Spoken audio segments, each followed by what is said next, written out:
आदरणीय श्री सत्यपद परमेश्वर जी के श्रीमान मुखिया बहन अद्वैतानंद जी महाराज हम सबको अपने वचनों से कृतार्थ करें। वैसे तो समय हो गया है काफी, भगवान के भोग का समय है, समय समय की बात है, समय ही बलवान होता है।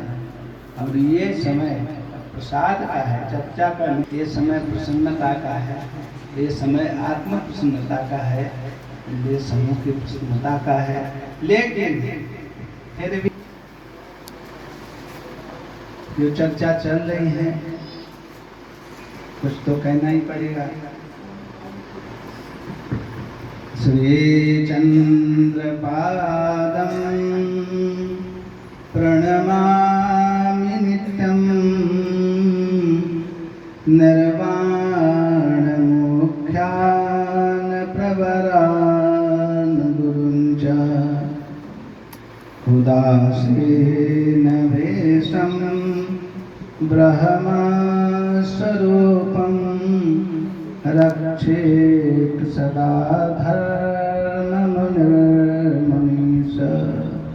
बोलिए जगत गुरु श्री चंद्र भगवान की, बाबा साहेब की, हनुमान देव की, श्री हनुमान जी महाराज की, श्री गणेश जी महाराज की, श्री बाबा की, श्री शनि जी महाराज की, जय माता रानी, श्री धूना साहिब की। बड़े अच्छे चर्चा। एक कथा सुनाते हैं छोटी सी। एक बार कैलाश पर्वत से पार्वती जी ने भोले बाबा को कहा कि इतने दिन यहाँ रहते रहते हो गए, थोड़ा चलते हैं, घूम के आते हैं। भोले बाबा ने कहा कहाँ जाओगे? एकांत सुखमासीन, एकांत में जो आनंद है, जो सुख है, बैठ करके कहीं नहीं। लेकिन पार्वती के कहने से, आग्रह करने पर भोले बाबा ने कहा कि चलते हैं। भोले बाबा और पार्वती दोनों नंदी पर सवार हुए, चल पड़े। चलते चलते चलते चलते एक सुंदर आश्रम दिखाई पड़ा, जहाँ बड़े बड़े भक्त लोग आते हैं, बड़े बड़े संत आते हैं, बड़े बड़े देवता हैं। आरती पूजन होता है, यज्ञ होता है, भंडारे होते हैं। भोले बाबा ने वहाँ आश्रम सामने था, चलते हुए प्रणाम किया दूर से ही। पार्वती जी ने पूछा कि प्रभु आप किसको प्रणाम कर रहे हैं? कहते हैं कि यहाँ पर एक संत रहते हैं, उन्होंने बढ़िया सुंदर आश्रम बनाया है और बड़े बड़े धर्म कार्य होते हैं, बड़े बड़े लोगों के दुख मिटाए जाते हैं, बड़े बड़े लोग जो आर्त लोग आते हैं उनको शांति मिलती, आनंद मिलता है। इसलिए ये जगह बहुत ही पवित्र है, ये जगह बहुत ही पुण्यशाली है, उसको प्रणाम करना है, इसलिए प्रणाम करना। अपने यहाँ ये है विधि, पास में मंदिर पड़ा है, सामने जा रहे हैं, कोई गुरुजन मिले, कोई देवता है तो उनको प्रणाम कर ले जाके, पास में मंगल होता है, अमंगलों का नाश होता है। और यदि नहीं जा सकते हैं तो दूर से प्रणाम कर ले चले। और ज्यादा दूर है तो इनकी ध्वजा पताका जो है उसके दर्शन करके उसको भी वंदन कर ले, तो वो उनके पास प्रणाम करने का फल मिलता है। ये हमारे यहाँ ऐसा विधान है। तो भोले बाबा ने कहा कि जाएंगे तो डिस्टर्ब होगा, दूर से प्रणाम करते हैं, चलते हैं। सती जी का मन प्रसन्न हुआ, शांति जो उनको जिज्ञासा थी शांति। बोले बाबा प्रभु को श्री राम जय राम करते हुए आगे बढ़े। कुछ दूर जाकर के एक जगह और कोना किया तो पार्वती तो तुरंत जो है जिज्ञासु है उनके मन में, यहाँ तो चलो वहाँ तो कहा था हरा भरा दिख रहा था बढ़िया, तो वहाँ प्रणाम, लेकिन यहाँ तो कोई है ही नहीं, कुछ दिखाई नहीं दे रहा, कुछ बना नहीं है, कुछ नहीं है, कुछ चहल पहल भी नहीं है, लेकिन यहाँ कैसे प्रणाम कर रहे हैं, किसको कर रहे हैं? पूछा प्रभु यहाँ किसको प्रणाम कर?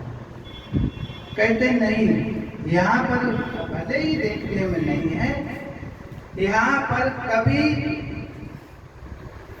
संत विराजमान होकर के यहाँ पर भजन करते थे, कीर्तन करते थे, आत्मा रंजन करते थे, इसलिए ये भूमि अत्यंत अत्यंत पवित्र है, पूज्य है, इसलिए मैं इसको प्रणाम करता हूँ। पार्वती की जिज्ञासा शांत। कुछ दूर फिर चलते आगे यात्रा जारी है। आगे जाकर के बाबा ने फिर प्रणाम किया, एक तरफ देख करके आंखें बंद करके उस भूमि को वंदन किया और वंदन करके बड़े प्रसन्न हुए। हमारे यहाँ कहा जाता वंदन किसी को करते हो तो अंदर प्रसन्नता भी व्यक्त होनी चाहिए, ऐसा नहीं किसी को करते हैं तो रोते रोते भाई चलो तो वो है परंपरा करना पड़ेगा कि पद पे हैं या वैसे, तो एक अलग अंदर प्रसन्नता हो, अंदर खुशी हो तो आनंद। तो प्रसाद और प्रसादे सर्व दुखानां हानिरस्योपजायते प्रसन्न चेतसो ह्यासो बुद्धि अवश्य। तो ये भी है प्रसाद, प्रसन्नता होने पर आनंद। तो अगली जगह जो प्रणाम किया तो जिज्ञासा पूर्वक भगवती ने पूछा यहाँ तो ऐसा क्या है? तब भोले बाबा ने कहा कि देखो यहाँ पर कुछ वर्ष के बाद में एक ऐसे महापुरुष आकर के विराजमान होंगे, यहाँ पर बैठ करके साधना करेंगे, भजन करेंगे, भगवान का चिंतन करेंगे और उनके प्रताप से अनंत अनंत लोगों का मंगल होगा, बड़े बड़े पुण्य कार्य होंगे, धर्म कार्य होंगे। तो इसलिए भगवती ये भूमि अत्यंत अत्यंत पवित्र है, यज्ञमयी भूमि है। तो इसलिए ये कथा है। और हमारे यहाँ कहा है यद्यदाचरते सृष्टि वे तयोजना, महापुरुष लोग जो है, भोले बाबा को कोई जरूरत थोड़ी थी, वो तो स्वयं मंगलमय है, मंगल स्वरूप है, तो किसी की जरूरत, लेकिन फिर भी यद्यदाचरते सृष्टि वे तयोजना सायत्रवाणम कुरुते लोकस्तनं वर्तते। बड़े बड़े महापुरुष हैं जो आत्मा रंजन में है, आत्मा रमण करने वाले हैं आत्मा में, उन महापुरुषों के लिए कुछ कर्तव्य नहीं है, लेकिन फिर भी लोगों को दिशा देने के लिए करते हैं। हमारे श्री परम पूज्य श्री 108 अद्वैत श्री सतपंच परमेश्वर पंचायत अखाड़ा बड़ा उदासीन भ्रमणशील मंडल के परम आदरणीय परम सम्माननीय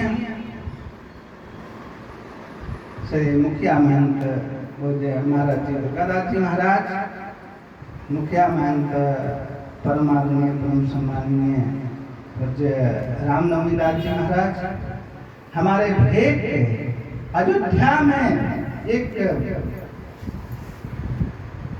धर्म स्थल स्थापित करके जहाँ समग्र भले ही उदासीन संप्रदाय के ही नहीं, अपितु खड़ दर्शन के लोग आकर के जहाँ पर आश्रय प्राप्त करते, आनंद प्राप्त करते, भगवान के प्यार से, आनंद से, सुविधा पूर्वक दर्शन प्राप्त करते हैं।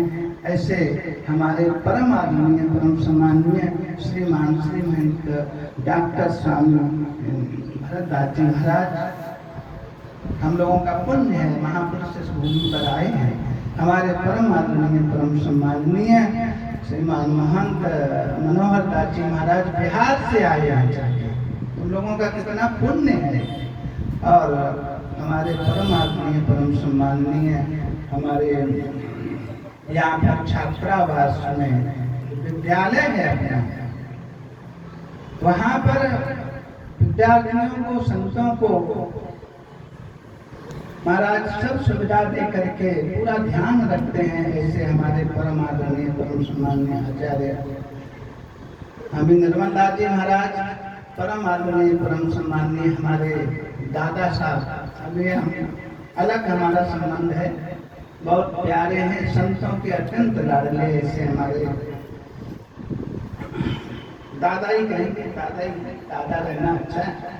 हमारे दादाजी हमारे परम आदरणीय, परम सम्माननीय श्री पंचायती अखाड़ा बड़ा उदासीन निर्माण मुख्यालय प्रयागराज की शाखा मकान पंचायती अखाड़ा रमतपुर कॉलोनी के वहाँ के स्थानीय मुकामी महंत कोठारी लक्ष्मण दास जी, मुकामी महंत विश्वासानंद जी और समग्र मकान के सभी बालेश्वर जी महाराज आदरणीय और योगेश्वर और सभी आदरणीय संतजन, निर्माण मंडल और यहाँ के भक्त मंडली, सभी को देखिए।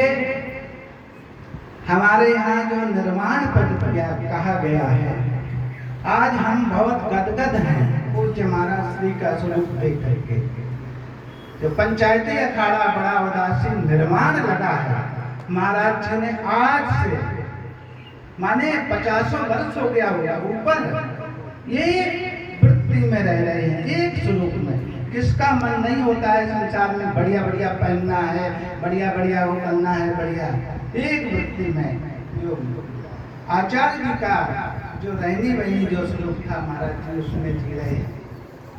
50-55 वर्ष हो गए हैं जिनको मौन व्रत लिए हुए, 1 घंटा कोई व्यक्ति जो है मौन नहीं रह सकता है। और मौन ना कलहम नास्ति, ये हमारे यहाँ का मौन में समग्र कलहों की पर समाप्ति होती। और कलह ही संसार है, संसार कलह ही है। और महाराज जी उन संसार के कलहों से दूर हैं निरंतर। ऐसे तपस्वी, ऐसे त्यागी महापुरुष आज इनकी कृपा से यहाँ भगवान आशुतोष भगवान यहाँ विराज रहे हैं, कृपा कर रहे हैं। पूज्य महाराज श्री की कृपा से हनुमान जी महाराज यहाँ पर इस क्षेत्र पर कृपा कर रहे हैं। पूज्य महाराज श्री की कृपा से शनिदेव महाराज, माता रानी यहाँ पर कृपा कर रहे हैं। ये भूमि या बहुत पवित्र और आप लोग बड़े ही पुण्यशाली हैं। ये पूज्य है महाराज श्री के दर्शन, दर्शन और सेवा और पूजन का आपको लाभ प्राप्त हुआ। जो भी इनसे जुड़े हैं वो बड़े ही भाग्यशाली हैं। आदरणीय पूज्य चरणों की कृपा से इतने संत मंडल का दर्शन हुआ है। ये मंडली पूरे भारतवर्ष में भ्रमण करती है, चलती है, चले हुए संसार में कुछ भी स्थिर नहीं है। ये पृथ्वी भी घूम रही है, चल रही है, सूर्य भी चल रहे, चंद्रमा भी चल रहे, नक्षत्र भी चल रहे, तुम्हारे अंदर की एनर्जी भी चल रही है, तुम भी चल रहे हो। बैठा कोई नहीं, स्थिर कुछ नहीं है। इसलिए हम लोग चले चलते रहते हैं। चलना ही जीवन है, चलना ही आनंद है। तो ज्यादा ना करके बहुत टाइम हो गया है। भगवान भोला साहब का प्रकाश होगा, इनकी पूजा परमात्मा की पूजा है, भोला साहब की पूजा भगवान आशुतोष की पूजा है, भोला साहब की पूजा पराम्बा भगवती जगत जननी माता पूजा है, भोला साहब की पूजा श्री हनुमान जी महाराज की पूजा है, भोला साहब की पूजा राम जी की पूजा है। वह भोला साहब की पूजा, कृष्ण जी की पूजा है, सभी देवी देवताओं की पूजा है। भोला साहब की पूजा अद्वैत तत्व की पूजा है। अभी हम लोग अब उनका प्रकाश होगा और दर्शन करेंगे पूज्य महाराज जी। पहले आरती पूजन करेंगे, फिर संत लोग, फिर आप सबको भी अवसर मिलेगा और उनके तिलक प्रसाद का सबको प्रसाद प्राप्त होगा। इन्हीं शब्दों के साथ आप सबका जीवन मंगलमय हो। हरि ओम, शांति शांति शांति।